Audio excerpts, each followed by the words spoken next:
Good morning, everyone. Good morning, everyone. Good morning, sir. Good morning, sir.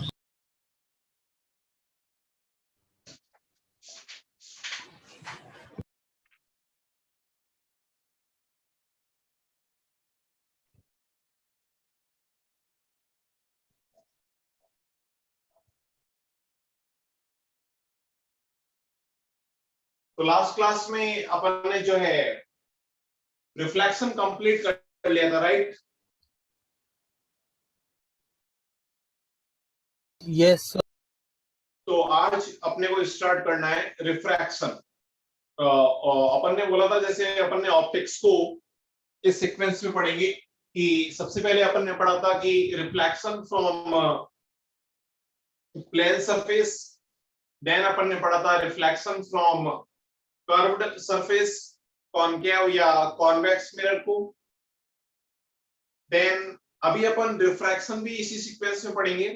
Refraction के अंदर first पढ़ेंगे अपन refraction from plane surface, then refraction from curved surface, और then पढ़ेंगे अपन lens को। Lens क्या हो? तो रिफ्रैक्शन स्टार्ट करते हैं। रिफ्रैक्शन क्या होता है सर, हाँ बोलो। हल्के और पेपर के डाउट्स। पेपर के डाउट्स, पेपर में डाउट्स ज्यादा है क्या? सर बाद में लीजिए वो। पेपर कैसा हो सब लोगों का? टफ गया टफ था बहुत। कैसा हुआ? सर उसमें रिफ्रैक्शन के भी क्वेश्चंस थे। हाँ, तो वो रिफ्लेक्शन के क्वेश्चंस पे डाउट है?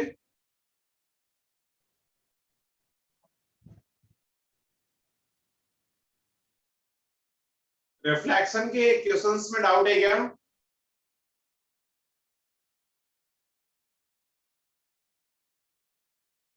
अरे बोलो।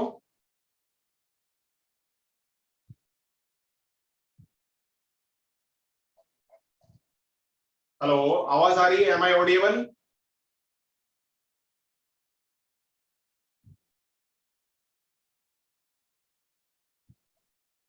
अरे आवाज आ रही है ना? हाँ सर आ रही। अच्छा, मैसेज कर रहे हो। 2-3 क्वेश्चंस में डाउट है, ठीक है। कोई बात नहीं, जो डाउट्स है उनको अभी थोड़ा सा रिजर्व करो। अपन जो है इसी वीक के अंदर कल या तो टुमारो और डे आफ्टर टुमारो अपन डीसी लगाने वाले हैं। तो डीसी के अंदर अपन क्या करेंगे कि डीसी के अंदर अपन जो टेस्ट के डाउट्स है और जो रिफ्लेक्शन के मॉड्यूल के डाउट्स है वो दोनों डिस्कस कर लेंगे। Is it okay? Yes yes sir. ठीक है, तो आज अपन जो है रिफ्रैक्शन स्टार्ट करते हैं। रिफ्रैक्शन क्या होता है? जिन्होंने मॉड्यूल के रिफ्लेक्शन के क्वेश्चन सॉल्व नहीं किए हैं वो भी सॉल्व कर लेना। रिफ्रैक्शन रिफ्रैक्शन क्या होता है उसको देखते हैं। तो वैसे अपन ने स्टार्टिंग में मैंने दोनों का इंट्रोडक्शन के टाइम बताया था जब अपन ने ऑप्टिक्स स्टार्ट किया था कि कोई भी ट्रांसपेरेंट अगर अपन सरफेस पे रे इंसिडेंट करवाएं, ट्रांसपेरेंट सरफेस पे रे इंसिडेंट करवाएं तो रे एक मीडियम से दूसरे मीडियम में तो चली जाती है, एक मीडियम से दूसरे मीडियम में तो चली जाती है, लेकिन ऐसे कैसे सीधी की सीधी नहीं जाती, थोड़ा बहुत उसके अंदर कुछ पैटर्न में चेंजेस आ सकता है। So that pattern is called as refraction. Refraction is what? Transmitting of a light, yeah, propagation of a light from one medium to another medium through a transparent surface. तो कभी भी medium change होगा, transparent surface के through light रे पास करेगी, तो उस pattern को या इस जो फिनोमिना है इस फिनोमिना को अपन रिफ्रैक्शन बोलते हैं।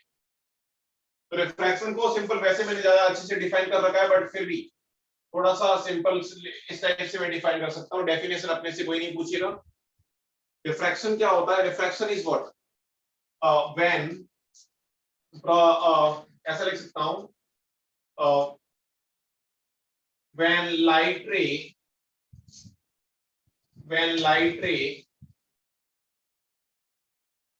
या फिर ऐसे लिख लेता हूं, if medium is transparent,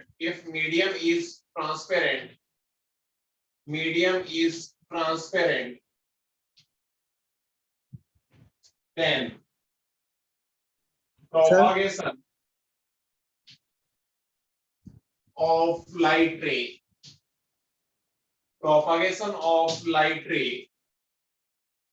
from one medium to another medium, from one medium to another medium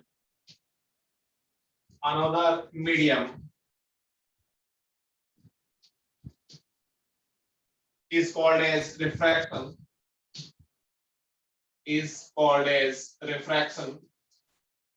तो रिफ्रैक्शन और कुछ नहीं है, बस रिफ्लेक्शन में क्या होता है, रिफ्लेक्शन का मतलब किसी पॉलिश्ड सरफेस पे अगर रे इंसिडेंट करवाएं तो रे अपने को पता है उस पॉलिश्ड सरफेस से रिफ्लेक्ट होकर वापस उसी मीडियम में चली जाती है।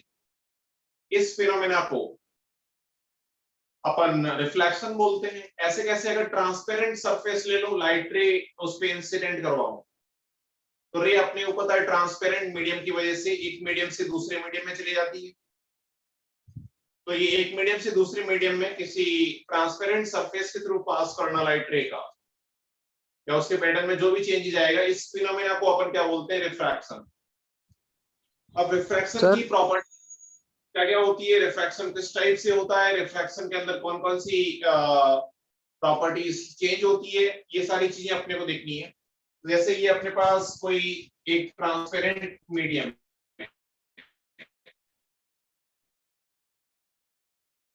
ये कोई अपने पास ट्रांसपेरेंट मीडियम है, ये ट्रांसपेरेंट ग्लास ले लेता हूं मैं, ग्लास तो ट्रांसपेरेंट ही होता है। ट्रांसपेरेंट कुछ भी सरफेस ले सकते हो, जैसे ट्रांसपेरेंट सरफेस लिख लेता हूं मैं, ये कोई ट्रांसपेरेंट सरफेस है। अब यहाँ पे मैंने कोई लाइट रे इंसिडेंट करवाई, ये लो लाइट रे इंसिडेंट करवा दी, तो लाइट रे अब ये कैसे गई कैसे नहीं गई अपने को नहीं पता, ये किस टाइप से पहले इधर मोड़ी फिर इधर मोड़ी, कैसे भी जैसे तैसे मोड़ मोड़ा के एक मीडियम से दूसरी मीडियम में चली गई। इसी पैटर्न को अपन क्या बोलते हैं, रिफ्रैक्शन। तो रिफ्रैक्शन के अंदर कौन कौन सी प्रॉपर्टीज चेंज होती है ये अपने को बात करनी है। सबसे पहले तो तुमको सोच के बताओ कि अगर फ्रीक्वेंसी, इंसिडेंट रे की फ्रीक्वेंसी अगर एफ है, ये इंसिडेंट रे हो गई, ये इंसिडेंट रे हो गई, and this is what, refracted रे। जैसे रिफ्लेक्टेड रे होती थी, ऐसे कैसे ये है अपने पास रिफ्रैक्टेड रे। रिफ्रैक्टेड रे का मतलब सिंपल, जो रिफ्लेक्शन के बाद रेस आ रही है, सॉरी रिफ्रैक्शन के बाद जो रेस आ रही है वो रिफ्रैक्टेड रे, रिफ्लेक्शन के बाद जो आ रही है वो रिफ्लेक्टेड रे। तो अगर इंसिडेंट रे की फ्रीक्वेंसी अगर एफ है तो बताओ रिफ्रैक्टेड रे की क्या फ्रीक्वेंसी एफ ही होगी? Yes sir. तो फ्रीक्वेंसी चेंज नहीं होती, अपने को पता है फ्रीक्वेंसी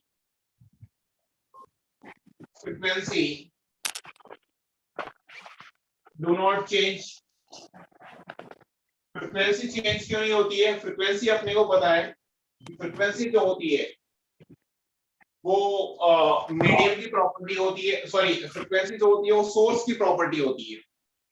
अगर सोर्स चेंज नहीं हो रहा है, अनटिल अनलेस सोर्स सेम है, सोर्स चेंज नहीं हो रहा है, तब तक फ्रीक्वेंसी कभी भी चेंज नहीं होती है। रिफ्लेक्शन में भी नहीं होती, रिफ्रैक्शन में भी नहीं होती। यहाँ पे सोर्स है, क्या हो गया, इसका माइक ऑन है। तो जब तक सोर्स चेंज नहीं हो रहा है तब तक जो है फ्रीक्वेंसी चेंज नहीं होती है, तो फ्रीक्वेंसी सेम रहेगी। ये रिफ्रैक्शन की बात कर रहे हैं अपन। उसके बाद मेरे को बताओ, यहां पे अगर वेलोसिटी v है तो बताओ यहां पे वेलोसिटी v होगी या कुछ चेंज हो जाएगी? वही रहेगी सर। बदल जाएगी, चेंज हो जाएगी? अरे सेम आएगी या चेंज होगी? सेम आएगी। सेम आएगी।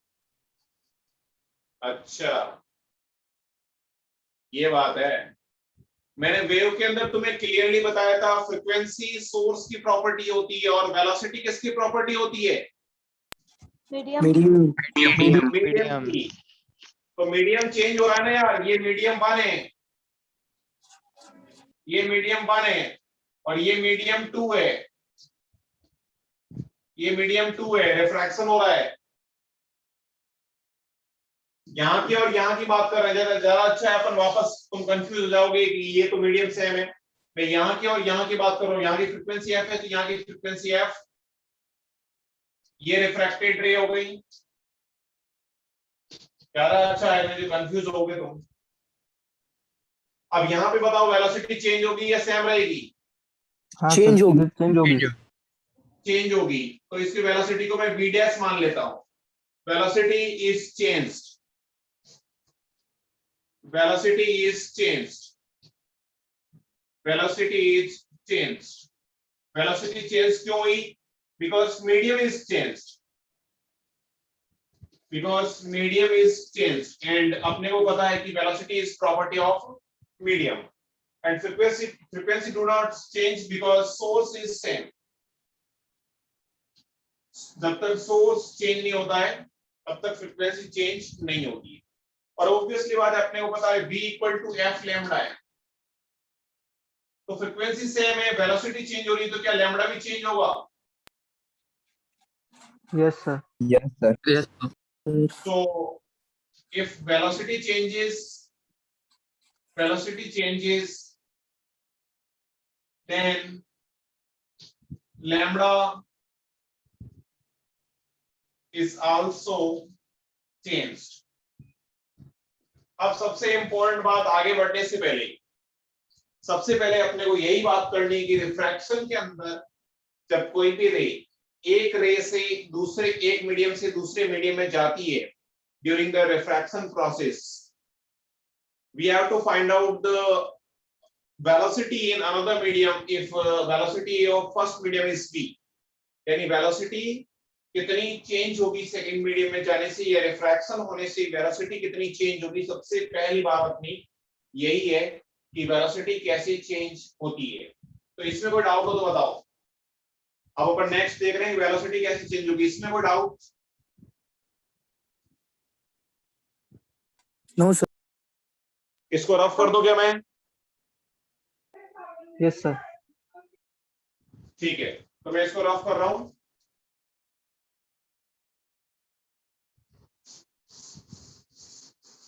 नेक्स्ट अपने को देखना है कि वेलोसिटी कितनी चेंज होगी।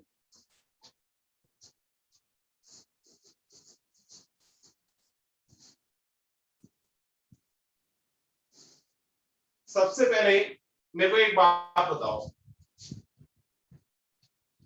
कि वेलोसिटी ऑफ लाइट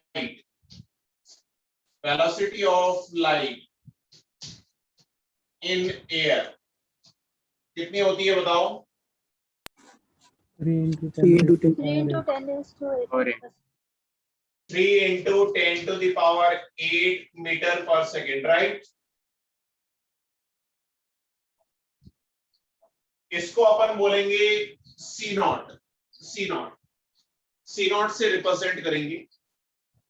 लेकिन अब अपने क्वेश्चन में अपने दिमाग में डाउट आ सकता है कि ये वेलोसिटी तुमने निकाली कहां से या कैसे कैलकुलेट करी? How did you calculate this velocity of light in air? तो ये जो है ना, अभी इसके लिए मैं तुम्हें डायरेक्टली फॉर्मूला बताऊंगा। इसी चीज को जब तुम 12th के अंदर मैग्नेटिज्म पढ़ोगे, इलेक्ट्रोस्टैटिक्स से स्टार्ट हो गया होगा, इसी सीरीज में सबसे लास्ट में एक टॉपिक है इलेक्ट्रोमैग्नेटिज्म। उसके अंदर तुम लाइट वेव की वेलोसिटी कैलकुलेट करोगे तक, क्योंकि तब तक इलेक्ट्रिक फील्ड और मैग्नेटिक फील्ड दोनों तुम पढ़ चुके होंगे। तो अभी मैं डायरेक्टली फॉर्मूला बता रहा हूं, वो ध्यान रखना है तुम्हें। बाकी तो ये सी नॉट जो होता है, वो सी नॉट कैसे कैलकुलेट किया अपन ने? सी नॉट की वैल्यू होती है 1/√ऑफ mu not into epsilon not, mu not into epsilon not. Epsilon not से तो आई थिंक तुम्हारी जान पहचान हो गई होगी इलेक्ट्रोस्टैटिक्स में। यस सर एप्सिलॉन नॉट की वैल्यू कितनी होती है बताओ?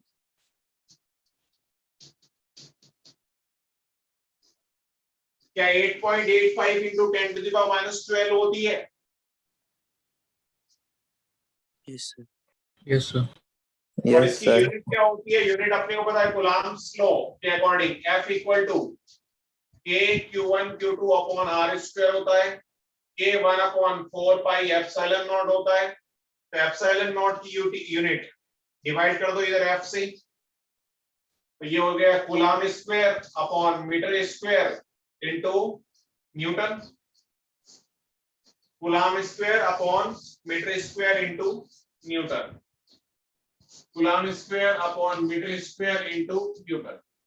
ये जो है इसकी यूनिट हो गई, ये एप्सिलॉन नॉट की वैल्यू हो गई।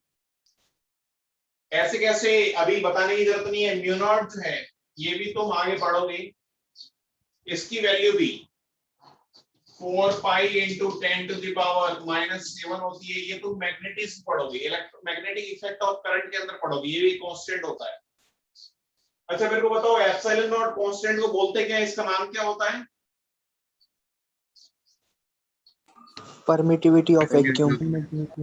Permittivity of Vacuum. अरे परमिटिविटी ऑफ क्या होता है? किसकी परमिटिविटी होती है? मीडियम की। मीडियम की। परमिटिविटी ऑफ मीडियम,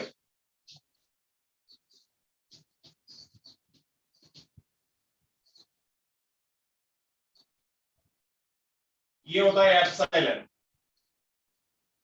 ठीक है, ऐसे कैसे ये तो होता है इलेक्ट्रोस्टैटिक्स के लिए, मतलब electric permittivity of medium, and this is what magnetic permittivity of medium. तो अभी है ना, मैं इसके बारे में ज्यादा डिटेल में नहीं जा रहा क्योंकि अपन ने अभी ओनली फॉर एप्सिलॉन नॉट या एप्सिलॉन के बारे में पढ़ा है। अच्छा तुमने ये तो पढ़ा है कि एयर के अलावा इफ मीडियम, तो इसी को सॉल्व करते हो ना, इन दोनों की जब वैल्यूज यहां पुट करते हो तो ये value in air medium, in air, ये सी नॉट की वैल्यू कितनी आती है? 3 into 10 to the power 8 metre per second. इन दोनों की जब वैल्यूज यहां पुट कर लेते हो, ये प्लस ये, तो ये वैल्यू आती है। अब तुमने पढ़ा होगा कि इन अनदर मीडियम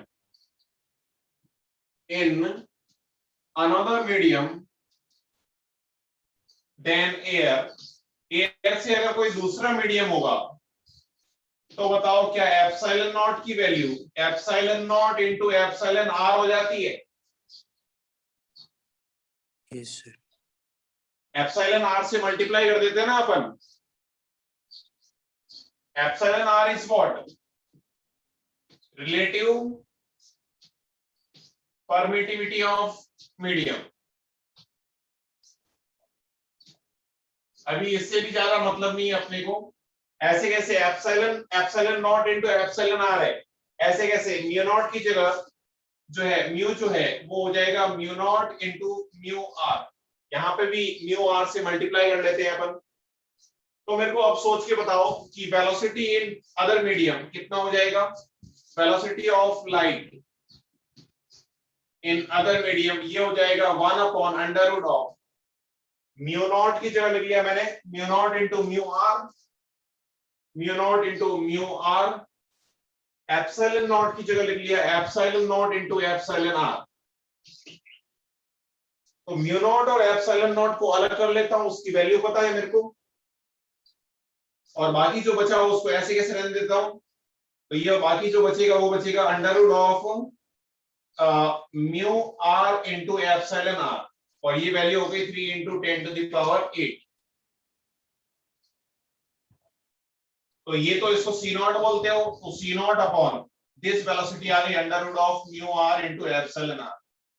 यानी एक बात अपने को समझ में आ गई कि एयर के अलावा अगर कोई दूसरा मीडियम लोगे तो पहले वेलोसिटी अगर कितनी थी? सी नॉट थी, तो अब velocity C naught upon something हो जाएगा, सी नॉट अपॉन समथिंग हो जाएगा। इस समथिंग को अपने को इस चैप्टर में कैलकुलेट करने की जरूरत नहीं है। मैं बस समझाने के लिए मैंने तुम्हें बता दिया कि एयर के अलावा अगर कोई भी दूसरा मीडियम लोगे, एयर के अलावा अगर कोई भी दूसरा मीडियम लोगे तो यहाँ पे जो अपने पास वेलोसिटी है वो सी नॉट यानी velocity in air divided by some factor हो जाएगा, डिवाइडेड बाय सम फैक्टर हो जाएगा। और इसी फैक्टर को इस चैप्टर के अंदर अपन बोलते हैं रिफ्रैक्टिव इंडेक्स। हर मीडियम के लिए अलग होगा, मीडियम पे डिपेंड करेगा, क्योंकि हर मीडियम की परमिटिविटी अलग होती है। तो ये हो जाएगा रिफ्रैक्टिव इंडेक्स नाम की एक चीज आ गई अपने पास, रिफ्रैक्टिव इंडेक्स। रिफ्रैक्टिव इंडेक्स क्या हो गया अपने पास, जिसको अपन इस चैप्टर में n से डिनोट करेंगे। n की वैल्यू क्या आ गई अपने पास, under root of mu r into epsilon r। यानी वेलोसिटी अपने पास आ गई, किसी भी दूसरे मीडियम के अंदर वेलोसिटी आ गई c not upon n। n is what, refractive index. Simple सी बात है कि रिफ्रैक्टिव इंडेक्स अभी समझा लिया मैंने इसका ये कहां से आया, बट इतना जरूरत नहीं है इस चैप्टर के लिए, तो एटलीस्ट बाकी तुम ये सारी चीजें जब मैग्नेटिज्म पढ़ोगे वहां पे डिटेल में पढ़ोगे। लेकिन अभी तुम डायरेक्टली ध्यान रख सकते हो कि रिफ्रैक्शन के टाइम मीडियम चेंज होता है, तो मीडियम चेंज होगा तो फ्रीक्वेंसी तो सेम रहेगी, फ्रीक्वेंसी में कोई चेंज नहीं होगा। वेलोसिटी जो है पहले जितनी वेलोसिटी होगी उस वेलोसिटी डिवाइड बाय n हो जाएगा। n is what, refractive index. Refractive index question के अंदर अपने को रिफ्रैक्टिव इंडेक्स उस मीडियम का गिवन होगा, क्वेश्चन के अंदर अपने को रिफ्रैक्टिव इंडेक्स गिवन होगा। ठीक है, तो velocity c not upon n हो जाएगा। इसमें कोई डाउट है क्या? Any doubt in this part? No, sir. No. इसको रफ कर दूं क्या मैं?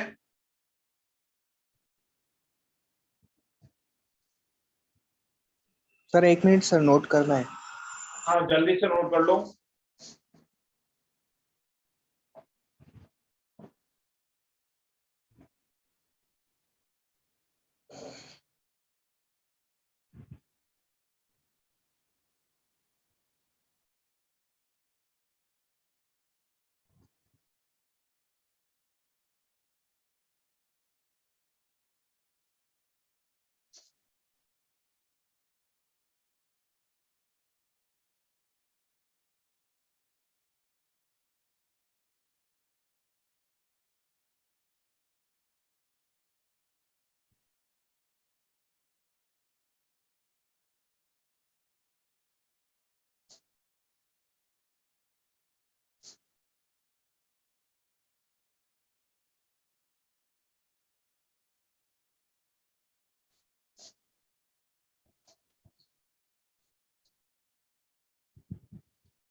हो गया?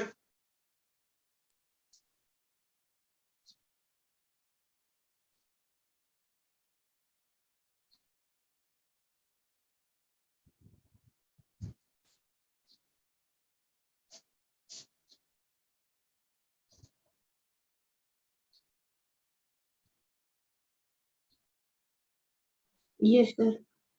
ठीक है,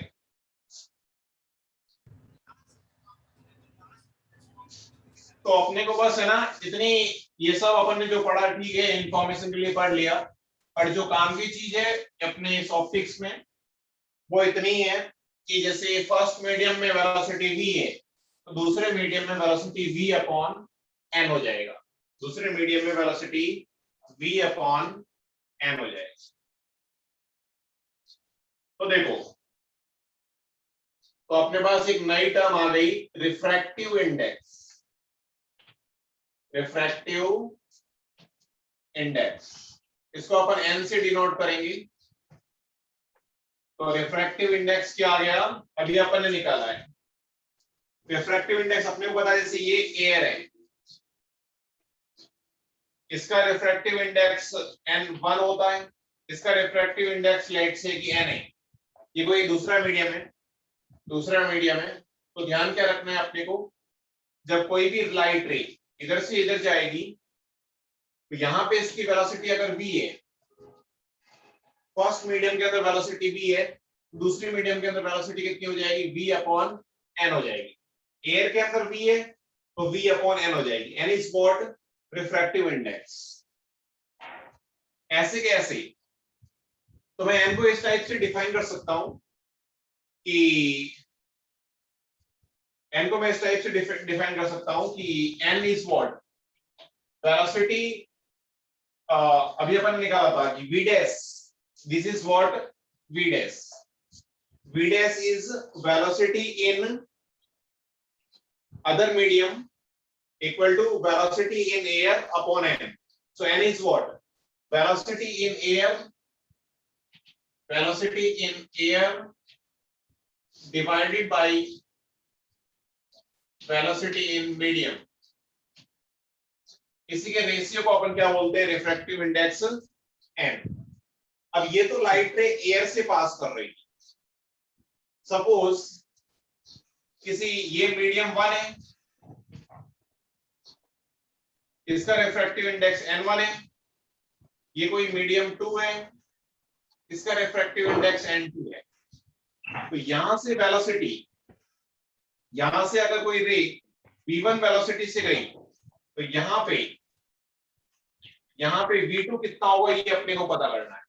v1 v2 के अंदर रिलेशन कितना होगा, तो v1 कितना होगा, देखो यहां से तुम देख सकते हो v1 कितना होगा। अब है ना, दोनों को मैं एयर के रेस्पेक्ट में लिख सकता हूँ। v1 क्या होगा बताओ, एयर के अंदर velocity divide by n, air के अंदर वेलोसिटी मतलब c नॉट अपॉन n हो जाएगा, n1। ऐसे कैसे v2 कितना होगा, c not upon, sir screen lock हो गई। क्या हुआ, screen lock sir video pause हो गया था। अभी ठीक है क्या, अभी ठीक है सर। ये बीच में माइक किसका ऑन है, ऐसे मत करो यार, थोड़ा सा डिसिप्लिन रहो। देखो अभी ठीक है ना,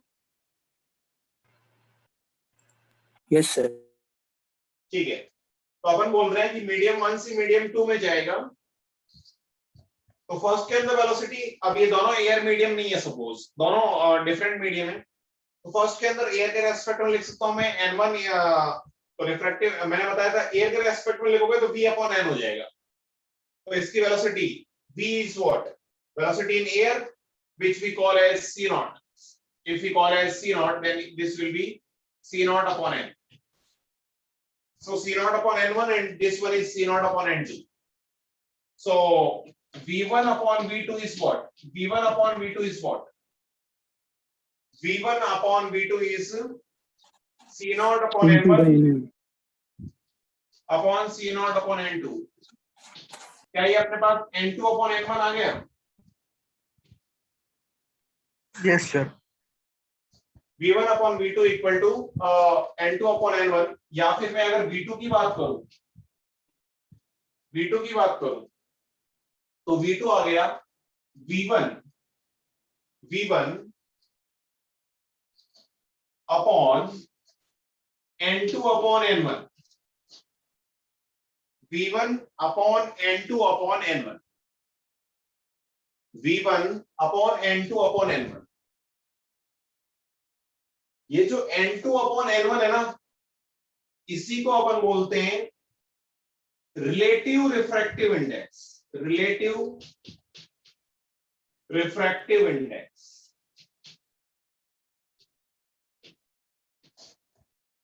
relative refractive index. Relative refractive index का मतलब है कि एक मीडियम का दूसरी मीडियम के रेस्पेक्ट में रिफ्रैक्टिव इंडेक्स।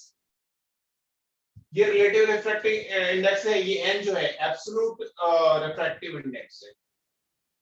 इन दोनों चीजों को मैं एक साथ कंक्लूड करता हूं। देखो अच्छी से समझना, देखो इंपॉर्टेंट है ये, सबसे काम ये आने वाला है। हर जगह अपन रिफ्रैक्टिव इंडेक्स क्वेश्चन के अंदर दोनों चीजों को मैं एक जगह कंक्लूड करता हूं। देखो कंक्लूजन ये है अपना, तुम इतना ध्यान रखो एक मीडियम से दूसरी मीडियम में अगर रे जाएगी, ये मीडियम 1 है, ये मीडियम 2 है, एक मीडियम से दूसरे मीडियम में अगर रे जाएगी, तो यहां पे मीडियम 1 के अंदर वेलोसिटी अगर v है, तो यहां पे हमेशा वेलोसिटी v अपॉन n होगा, v अपॉन n होगा, बस इतना ध्यान रखो। अब v अपॉन n निकालेंगे कैसे, ये ध्यान रखो। अगर फर्स्ट मीडियम एयर है और सेकंड मीडियम का रिफ्रैक्टिव, जैसे मैं n1 n2 मान लेता हूं, n1 है इसका रिफ्रैक्टिव इंडेक्स और ये n2 है। अगर फर्स्ट मीडियम एयर है तो सिंपल v अपॉन n2 हो जाएगा, मतलब v अपॉन n हो जाएगा, कोई दिक्कत ही नहीं है। अगर सेकंड फर्स्ट मीडियम n1 है, सेकंड मीडियम n2 है, तो तब भी v अपॉन n लिखेंगे, लेकिन अब n क्या लिखेंगे, n रिलेटिव। n रिलेटिव का मतलब n2 अपॉन n1। पहले एयर था, मतलब डिवाइड 1 से कर रहे थे तो n2 ही आ जाता, अब n2 अपॉन n1 कर देंगे, वही अपने पास रिफ्लेक्टिव इंडेक्स है। सो n is what, n is n2 upon n1, इसको अपन रिलेटिव। अब है ना, एक चीज ध्यान रखना, सब जगह पूरी रिफ्रैक्शन के अंदर हमेशा अपन डेरिवेशन इस टाइप से करेंगे, फर्स्ट मीडियम में एयर लेंगे, सेकंड मीडियम का रिफ्रैक्टिव इंडेक्स n ले लेंगे, सेकंड मीडियम का रिफ्रैक्टिव इंडेक्स n ले लेंगे, तो हमेशा अपने फॉर्मूले के अंदर n आएगा। अब सपोज उसने कभी अगर मीडियम चेंज कर दिया, मतलब फर्स्ट मीडियम एयर की जगह दूसरा मीडियम कर दोगे, तो फिर अपने फॉर्मूले में क्या, n की जगह क्या आ जाएगा, n relative. n relative is what, refractive index of second medium upon air की जगह जो लिया है, जो एयर की जगह लिया है उसको रिफ्रैक्टिव इंडेक्स से डिवाइड कर। क्या ये बात समझ में आ रही है? Yes sir. Yes sir. कोई दिक्कत नहीं है? Yes sir. अरे किसी को दिक्कत नहीं है ना? No sir. No no sir. ठीक है, सर। किसी को नोट करना है जल्दी से नोट करो, फिर इस पे छोटे छोटे से मैं एक दो एग्जांपल तुम्हें लिखना आता है कि नहीं आता है मैं देख लेता हूँ, फिर अपन आगे बढ़ते हैं। जल्दी से फटाफट से जल्दी नोट करो, जल्दी से कर लो देखो।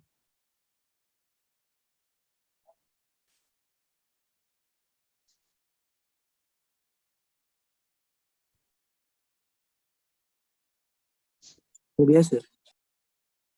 हाँ वेरी गुड। नहीं हुआ क्या अभी?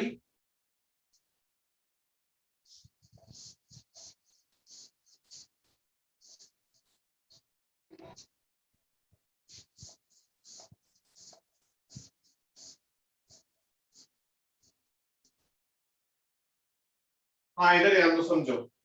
जैसे एक छोटा सा एग्जांपल देखता हूँ कि रे जो है फर्स्ट मीडियम से सेकंड मीडियम में जा रही है, यहाँ पे वेलोसिटी गिवन है अपने को, ये कोई मीडियम 1 है, ये कोई मीडियम 2 है, इसका रिफ्रैक्टिव इंडेक्स 1/2 है, इसका रिफ्रैक्टिव इंडेक्स 1/3 है। यहां पे वेलोसिटी गिवन है अपने को, यहां पे वेलोसिटी लेट्स से कि 3 × 10⁻6 है या 7 है मीटर पर सेकेंड। तो अपने को फाइंड आउट करनी है यहां पे वेलोसिटी कितनी होगी, जल्दी से बताओ, यहां पे वेलोसिटी कितनी होगी, जल्दी से बताओ।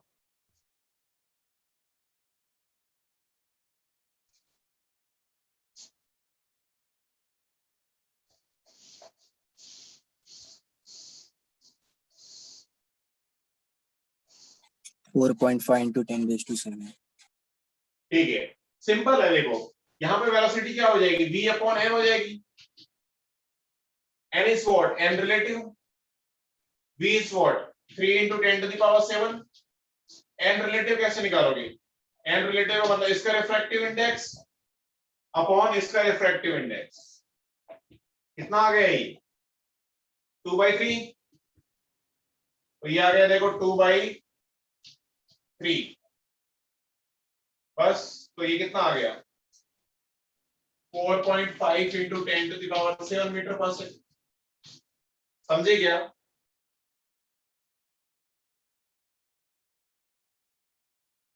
अरे समझ गए ना, ऐसे कर लोगे ना यार, हाँ सर। हाँ yes sir. Sir. And relative निकाल दोगे ना, कोई दिक्कत नहीं है ना? No no sir. सर। ठीक है, चलो। ऐसे कैसे तुमसे ये भी पूछ सकता है, जैसे देखो कि फर्स्ट मीडियम से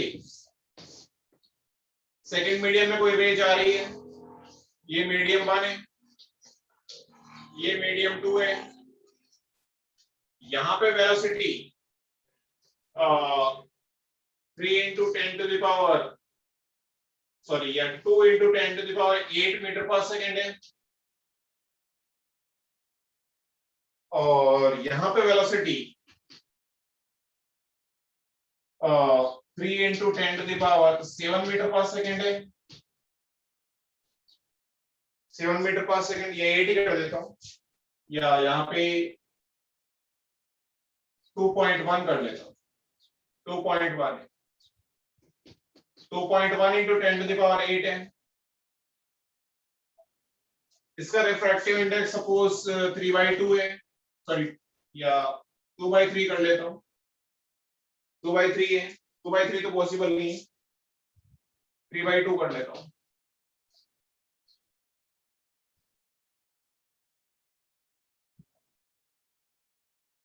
अच्छा, यहाँ पे भी रिफ्रैक्टिव इंडेक्स 1/2 और 1/3 ले लिया क्या अपन ने? रिफ्रैक्टिव इंडेक्स लेस देन 1 तो पॉसिबल ही नहीं है ना यार, क्योंकि एयर से ज्यादा तो रेयर और मीडियम पॉसिबल ही नहीं है ना। इसको 4/3 कर दो और इसको 2 कर दो, तो आंसर वही आ जाएगा।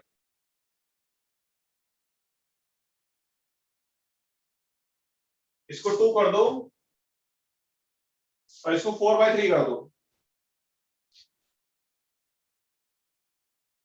तो आंसर वही आ जाएगा, सही है ना? क्योंकि एन रिलेटिव 4/3 अपॉन 4/2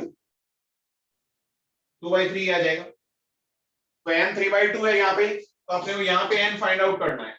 इस मीडियम का एन कितना होगा, जल्दी से बताओ, इस मीडियम का एन कितना होगा, इस मीडियम का एन कितना होगा? सर वो सेकंड की वेलोसिटी में 10 टू द पावर क्या लिखा है? 10 to the power 8, 10 to the power 8।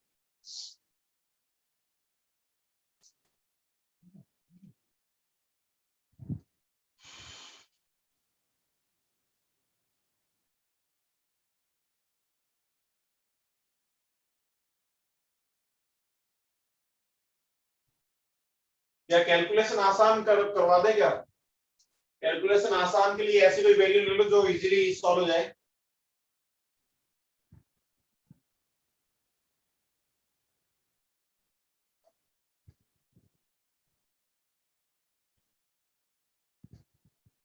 To 2.4 कर लो, 2.4 कर लो, थोड़ी सी कैलकुलेशन आसान हो जाएगी। 2.4 ज्यादा तो आसान नहीं होगी, पर ठीक है।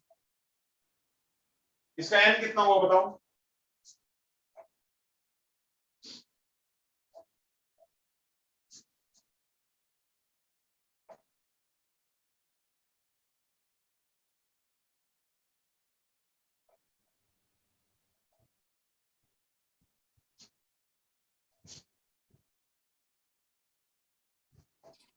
वन 1.8। 1.8. Very good. इधर यहाँ तो सॉल्व कर लेते हैं अपन। सेकंड मीडियम की वेलोसिटी गिवन है, बट अपने को तो वेलोसिटी निकालनी आती है ना यार। फर्स्ट मीडियम की velocity 2 into 10 to the power 8 upon n relative. N relative का मतलब n of this medium upon n of this medium, इसको एन मान लेता हूं, बट ये तो अपने को गिवन है, so this would be equal to 2.4 into 10 to the power 8। ठीक है, सॉल्व कर लेते हैं। तो 2 into 2 ये हो गया 4, 4 से ये 0.6 टाइम्स, और 6 into 3 1.8, 10 to the power 8 से तो ये आ गया 1.8 इक्वल टू n, n की वैल्यू 1.8 आ गई। सिंपल था। अरे सही है ना यार। हाँ सर। तो ऐसे क्वेश्चन अपन इजीली ट्राई कर सकते हैं। मैं आगे बढ़ता हूँ, इसको रिफ्रैक्टिव इंडेक्स से वेलोसिटी निकालने में कोई डाउट नहीं होना चाहिए।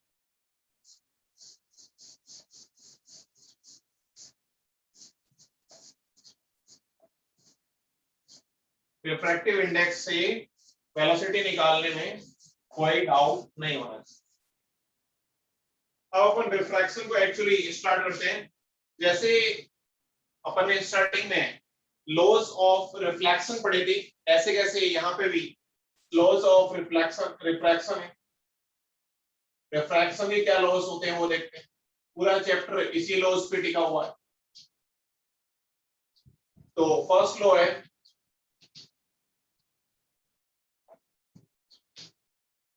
फर्स्ट तो वही फर्स्ट रूल बोल देता हूं, रूल्स ऑफ, ज्यादा अच्छा है रूल्स वर्ड यूज कर लेता हूं क्योंकि लॉस तो थोड़ा बड़ा वर्ड हो गया। First rule is kind of common sense rule कि जैसे अपने पास कोई मीडियम है, ये कोई मीडियम है, ये कोई अपने पास medium, this is separating the medium, this is the line which separates two medium। ये कोई हाइपोथेटिकल लाइन है, एक्चुअली कोई लाइन नहीं है। जैसे वाटर है, वाटर के ऊपर एयर है, तो वाटर और एयर के बीच में कोई सरफेस मतलब ऐसे पर्टिकुलर लाइन नहीं होती, लेकिन अपन समझ जाते हैं कि जहां पे वाटर एंड हो रहा है वहां से एयर स्टार्ट हो रही है। So this is medium 1 and this is medium 2 and suppose rays is coming from first medium। तो सबसे पहले जैसे अपन रिफ्लेक्शन के अंदर नॉर्मल बना देते, ऐसे कैसे यहाँ पे भी सबसे पहले नॉर्मल बनाओगे तो वहां पे तो मिरर होता था, यहाँ पे सिंपल सरफेस होती है, हाइपोथेटिकल सरफेस, कोई एग्जैक्ट कोई लाइन नहीं होती, लेकिन अपने को पता है ये सरफेस है। वो सरफेस के नॉर्मल एक इस टाइप से बना लोगे परपेंडिकुलर। हमेशा पहले अपने को नॉर्मल बनाना है, सबसे इंपॉर्टेंट बात।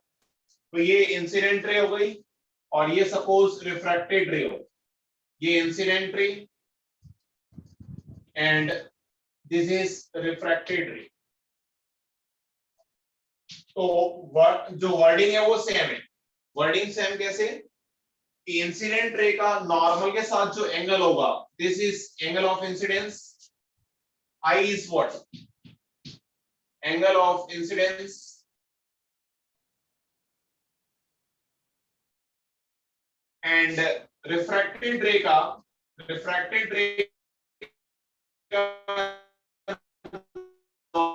नॉर्मल के साथ जो एंगल होगा, this is angle of refraction। R is what? Angle of refraction, angle of refraction। ये ऐसे वहां पे रिफ्लेक्शन का एंगल होया था नॉर्मल के साथ, यहाँ पे भी इसी टाइप से चलेगा कि नॉर्मल के साथ this is normal. So first rule is, जैसे अपन रिफ्लेक्शन में पढ़ा था कि incident ray, normal and reflected ray तीनों सेम प्लेन में होंगे। ऐसे कैसे? डेफिनेटली ये भी अपने को पता है सेम प्लेन में होंगे। अरे समझ में आ रहा है नहीं आ रहा? Incident ray, normal and refracted रे क्या एक ही प्लेन में होंगे? हाँ सर। बहुत कॉमन सी बात है। So we can write as incident ray, normal and refracted ray, all three vectors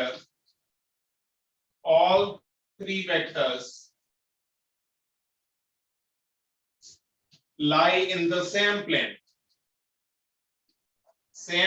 के अंदर डेफिनेटली लाई करेंगे। और सेम प्लेन के अंदर लाई करेंगे तो जैसे मैंने वहां पे बताया तुम्हें, ऐसे कैसे, जैसे इसका मैं n वेक्टर, इसका यूनिट वेक्टर n कैप बोल देता हूं, इसका यूनिट वेक्टर आर कैप बोल देता हूं, इसका यूनिट वेक्टर आई कैप बोल देता हूं, तो क्या इनका बॉक्स प्रोडक्ट 0 होगा?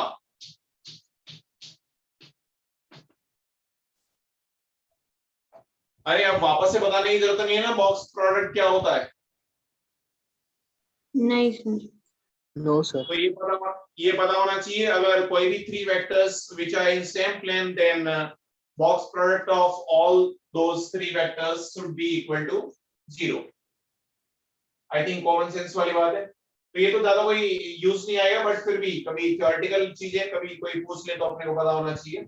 या कोई ऐसा कोई क्वेश्चन आ जाए, ऐसा कोई क्वेश्चन आ जाए जिसमें अपने को इंसिडेंट रे का वेक्टर गिवन है, नॉर्मल वेक्टर गिवन है, और अपने को रिफ्लेक्टेड रे वेक्टर में से कोई एक अननोन है, कोई एक कोऑर्डिनेट अननोन है, तो ये इक्वेशन लगा के अपन वो अननोन निकाल सकते हैं।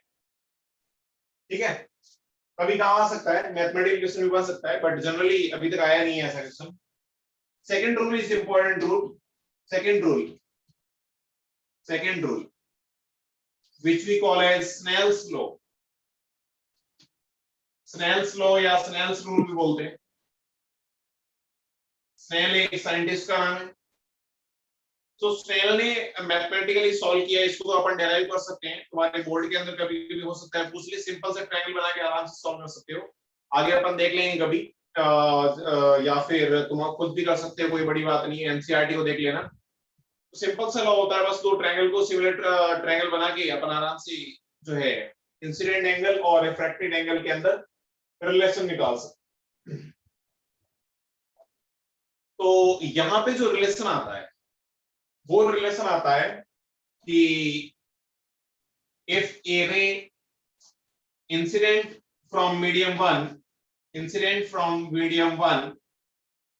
And angle of incidence is θ1 and ये नॉर्मल हो गया, angle of refraction is θ2 and refractive index of first medium is n1 and refractive index of second medium is n1, then relation between n1 θ1 θ2 n1 इन सब के अंदर जो relation होता था, reflection के अंदर तो अपने को पता है कि इंसिडेंट रे और रिफ्लेक्टेड रे दोनों सेम एंगल पे इंसिडेंट और रिफ्लेक्ट होती थी, मतलब नॉर्मल के साथ दोनों का एंगल सेम होता था, I = R होता था।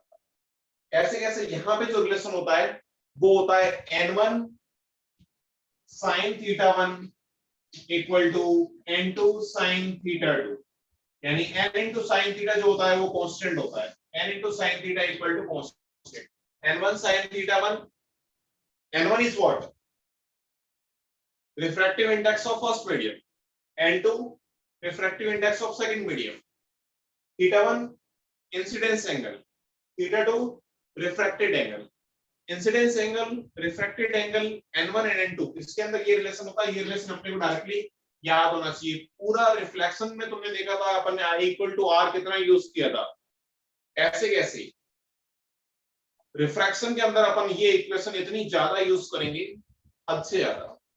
इसमें कोई डाउट हो तो बताओ। n1 sin θ1 = n2 sin θ2, any doubts please? Sir sir वो θ1 नॉर्मल की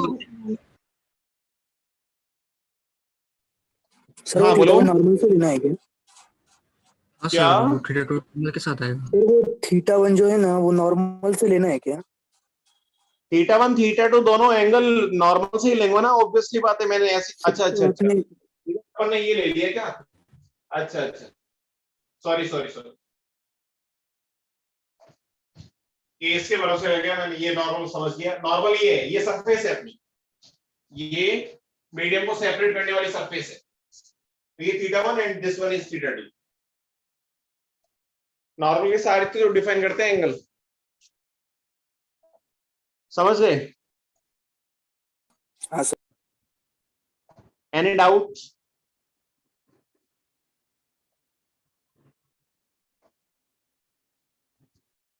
एनी डाउट? हाँ सर। जल्दी से नोट करो, फिर आगे बढ़ते हैं अपन। जल्दी से नोट करो।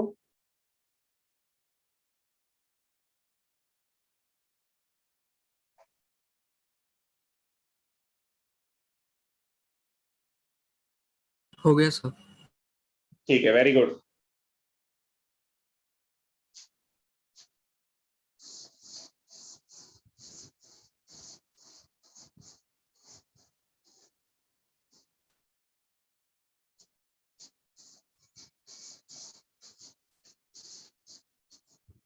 अब अपन दो अलग अलग केस लेते हैं,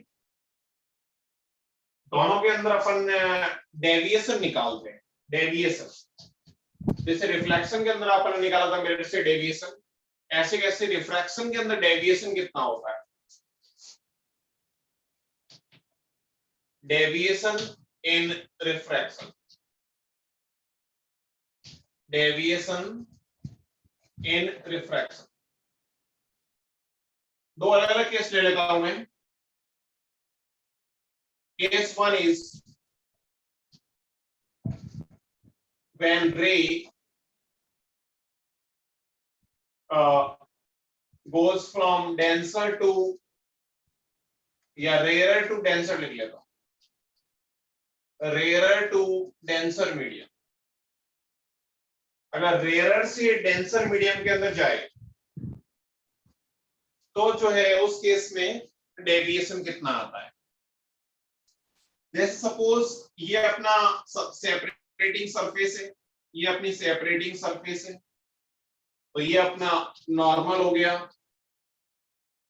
इधर से कोई रे इंसिडेंट हो रही है, इसका एंगल ऑफ इंसिडेंस लेट से कि आई है, और ये मीडियम जिस मीडियम से आ रही है वो रेयर मीडियम है, और जिस मीडियम में जा रही है वो डेंसर मीडियम है। जो मीडियम से आ रही है, तो ये सपोज मैं एयर ले लेता हूं और इसका मीडियम रिफ्रैक्टिव इंडेक्स एन ले लेता हूं। तो सबसे पहले तो तुमको सोच, मैं थीटा वन थीटा टू की टर्म्स में बात कर लेता हूं। सपोज ये थीटा वन है, तो मेरे को पता है कि n into sine theta constant रहने वाला है, यानी n1 into sine theta one equal to n2 into sine theta two, और थीटा होता है एंगल विथ नॉर्मल। तो तुमको सोचो इस मीडियम के अंदर n ज्यादा है, साइन थीटा तो अपने को पता है इंक्रीजिंग फंक्शन होता है, मतलब थीटा ज्यादा होगा तो साइन थीटा ज्यादा होगा, थीटा कम होगा तो साइन थीटा कम होगा।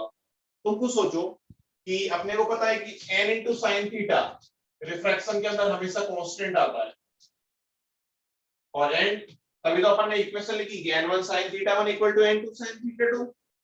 तो यहाँ पे जब ये फर्स्ट मीडियम से सेकंड मीडियम में जा रही थी, तो फर्स्ट मीडियम से सेकंड मीडियम में जाने से, तो सेकंड मीडियम था अपने पास, उस मीडियम का रिफ्रैक्टिव इंडेक्स अगर ज्यादा है डेंसर मीडियम है, तो क्या साइन थीटा कम होगा? n अगर ज्यादा है तो साइन थीटा कम होगा।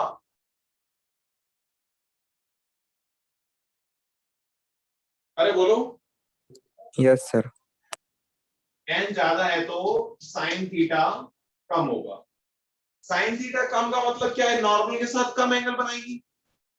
नॉर्मल के साथ कम एंगल बनाने का मतलब नॉर्मल की तरफ डेविएट हो जाएगी, यानी ये नॉर्मल है, ये रे ऐसे जा रही थी, तो ये तो एंगल कितना है? ये तो थीटा 1 है, ये तो थीटा 1 है।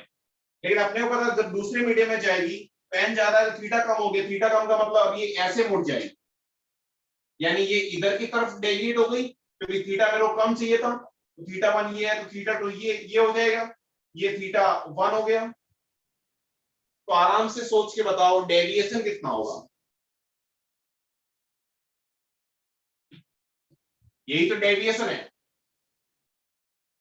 ऐसे जा रही थी और ऐसे चली गई। डेविएशन कितना होगा? This minus this, theta 1 minus theta 2 हो गया क्या?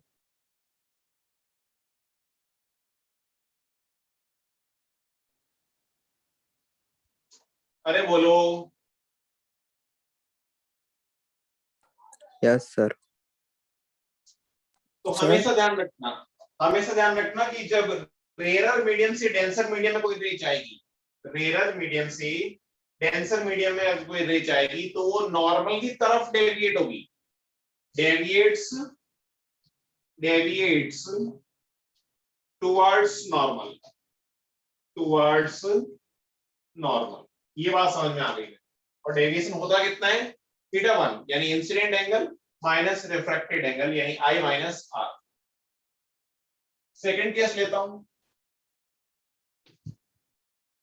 Denser to rare, denser to rare, denser से रेयर में जा रहा है। सपोज ये मीडियम एयर है और इसका रिफ्रैक्टिव इंडेक्स n है, ये नॉर्मल हो गया, ये कोई रेस ऐसे आई, ये थीटा 1 हो गया। अब सेकंड में n कम है, एयर है, n कम है, तो साइन थीटा कम होगा, साइन थीटा ज्यादा होगा। साइन थीटा ज्यादा का मतलब ये नॉर्मल से दूर की तरफ डेविएट होगी, थीटा ज्यादा बनाएगी, तभी तो थीटा ज्यादा आएगा जब दूर डेविएट होगी। तो ये ऐसे जा रही थी, अब ये दूर चली जाएगी, ये लो ऐसे चलेगी, यानी ऐसे जा रही थी और ऐसे चली गई, ये डेविएशन हो गया अपना, ये डेविएशन हो गया। और रिफ्रैक्टेड रे का नॉर्मल के साथ एंगल ये थीटा 2 हो गया, ये थीटा 1 है, तो बताओ डेविएशन कितना होगा?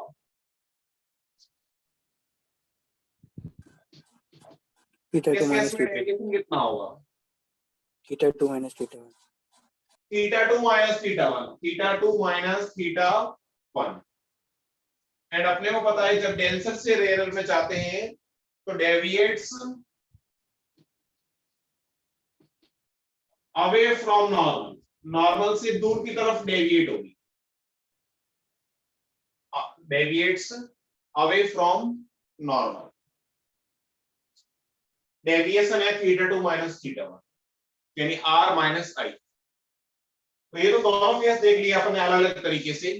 अब मैं ये तो डेविएशन तो इसी टाइप से ध्यान रखना है और ध्यान रखने की जरूरत नहीं है, अगर डेंसर से रेयर में जा रहा है मतलब n का में थीटा ज्यादा होगा तो नॉर्मल से दूर डेविएट होगा और दूसरे में नॉर्मल की तरफ डेविएट होगा।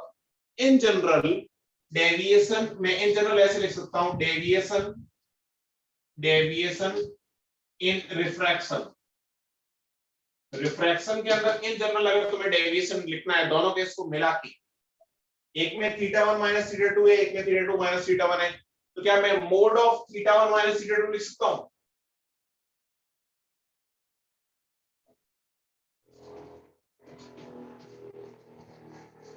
Mode of I minus R लिख सकता हूं क्या?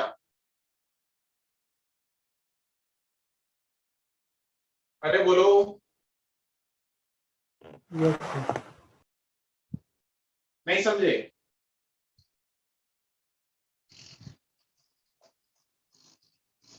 अरे I माइनस R करोगे तो यहाँ पे तो I minus R positive sir. आएगा, यहाँ पर नेगेटिव आएगा, तो मैंने मोड लगा दिया तो दोनों पॉजिटिव आ गए। मेरे को डेविएशन का डायरेक्शन तो मेरे को पहले से पता है, इस बार तो इधर डेविएट हो रही है, इस बार इधर डेविएट हो रही है, समझे क्या? Yes sir. और इन जनरल डेविएशन हो जाएगा I माइनस R का mode, mode of I minus R। Any doubts still here? No.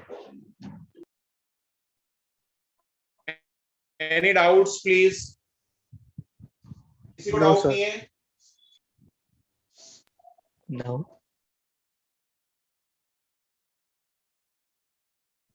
अरे डाउट? No sir. ठीक है, चलो इसको रख पढ़ता हूँ, मैं एक एग्जांपल करता हूँ छोटा सा। एक सर वो मिनट सेकंड सर, वाला मत रखकर, क्या नोट करना है अभी? सर वो दूसरा पार्ट मत रखकर। हाँ ठीक है।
तो इस वाले एग्जांपल के अंदर यहाँ पे कोई ये मीडियम 1 है, ये मीडियम 2 है, इसका रिफ्रैक्टिव इंडेक्स 2 है, ये एयर है, 30 एंगल पे इंसिडेंट हो रही है, यहाँ पे एक मिरर प्लेस कर दिया अपन ने, तो टोटल डेविएशन निकालना है अपने को, total deviation, deviation after reflection बोलो, पहले रिफ्रैक्शन फिर रिफ्लेक्शन, ट्राई कर सकते हो क्या?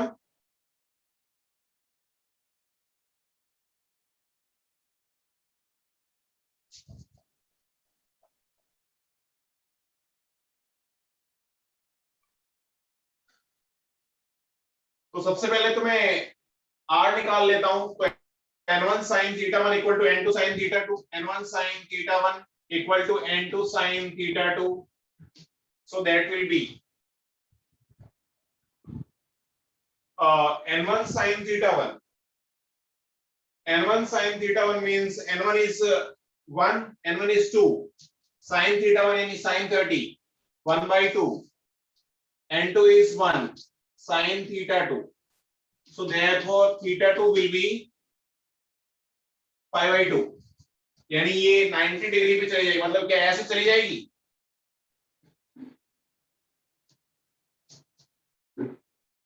अरे रिफ्रैक्टेड रे ऐसी होगी ना? यस हाँ सर. रिफ्रैक्टेड रे अब मिरर के परपेंडिकुलर इंसिडेंट हो रही है, मिरर के परपेंडिकुलर इंसिडेंट हो रही है, तो क्या वापस ऐसे चली जाएगी? Yes sir. तो वापस अगर यहाँ पे आई तो वापस ऐसे जाएगी, ऑब्वियसली बात है, इस मीडियम से इस मीडियम में भी वैसा ही होगा। तो जिस रास्ते से आई थी वापस उसी रास्ते पे आ गई, कोई आदमी ऐसे जा रहा है और वापस ऐसे आ गया, तो डेविएशन कितना हुआ टोटल? 180 डिग्री 180 हुआ ना यार, 180 बोला सर। हाँ, तो यहाँ पे वापस ऐसे गई और वापस ऐसे आ गई, तो टोटल डेविएशन कितना आ गया? 180। समझे या नहीं समझे?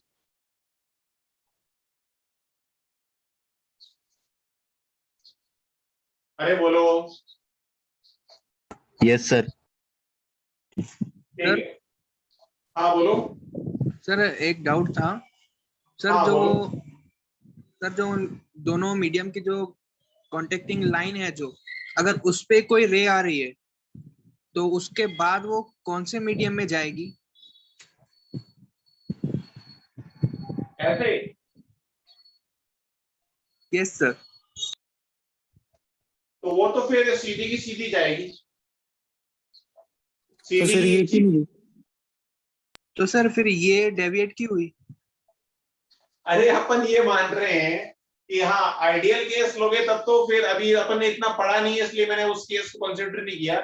अभी थोड़ा सा अपन ने ये मान लिया कि थोड़ा सा क्या है ना, एग्जैक्ट ये नॉर्मल नहीं, एग्जैक्ट नॉर्मल नहीं, थोड़ा सा चेंज हो रहा है, थोड़ा सा चेंज हो रहा है। बाकी चलो ठीक है, मैं उसके अकॉर्डिंग अब पढ़ा नहीं है इसलिए मैंने ये बताया नहीं था, अब तुमने ये डाउट निकाल ही लिया है तो ठीक है अपन इसको ही कर लेते हैं। अगर एग्जैक्ट नॉर्मल, एग्जैक्ट अगर नॉर्मल हुई, सपोज जैसे ये रे ऐसे आई, यहाँ पे एग्जैक्ट नॉर्मल इंसिडेंस हुआ, तो तुमको सोचो वापस जब रे आएगी तो वापस रे यहाँ पे तो यहाँ तक तो ऐसे ही आएगी।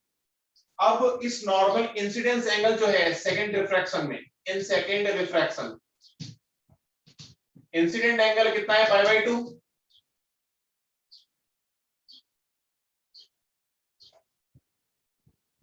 अरे बोलो। Yes sir. Yes sir. Incident angle अगर π/2 है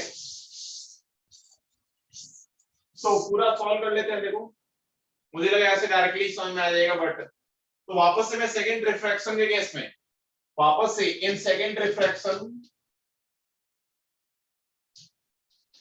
n1 sin theta 1 equal to n2 sin theta 2, ये हो गया। तो n1 इज व्हाट? अब है ना, अगर ऐसे आ रही है तो अब n1 कौन सा लोगे? एयर लोगे?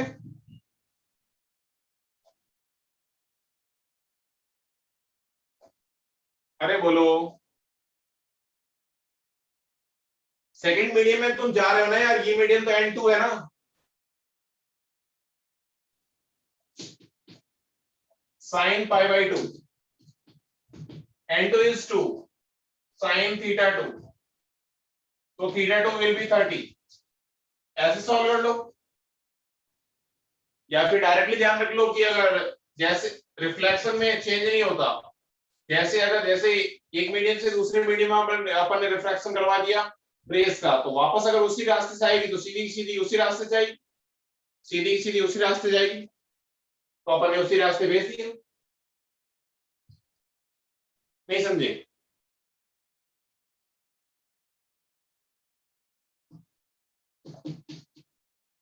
अरे नहीं समझे क्या? सर मतलब हमने सिर्फ एयर का ही क्यों लिया, दूसरे मीडियम का क्यों नहीं लिया? सर वो जो लाइन है वो तो सर दोनों में मतलब इक्वली है ना। सही बात है, थोड़ा सा अपन वेट कर लें, ओके सर। क्योंकि अभी है ना अपन ने TIR वगैरह ये सारी चीजें पढ़ी नहीं है, टोटल इंटरनल रिफ्लेक्शन क्या होता है, तो उन चीजों को पढ़ने के बाद ये चीजें क्लियर हो जाएगी। अभी तुम इतना ऐसे मान लो ना यार कि इस मीडियम से आ रहा था, इस मीडियम के ऑलमोस्ट पैरेलल जा रही, तो ऑलमोस्ट अपन एयर के अंदर मान लो कि सरफेस पे लाइन है, उसको अपन सेकंड मीडियम में मान लेंगे, फर्स्ट मीडियम में नहीं मानेंगे। अभी ऐसे डाउट्स को ऐसे हैंडल कर लो, बाकी TIR पढ़ने के बाद ये चीजें क्लियर हो जाएगी कि ऐसा कैसे होता है। ठीक है, अरे समझ गए क्या? Yes sir. ठीक है, तो टाइम हो गया है, अपनी क्लास को मैं एंड करता हूं। ठीक है, थैंक यू।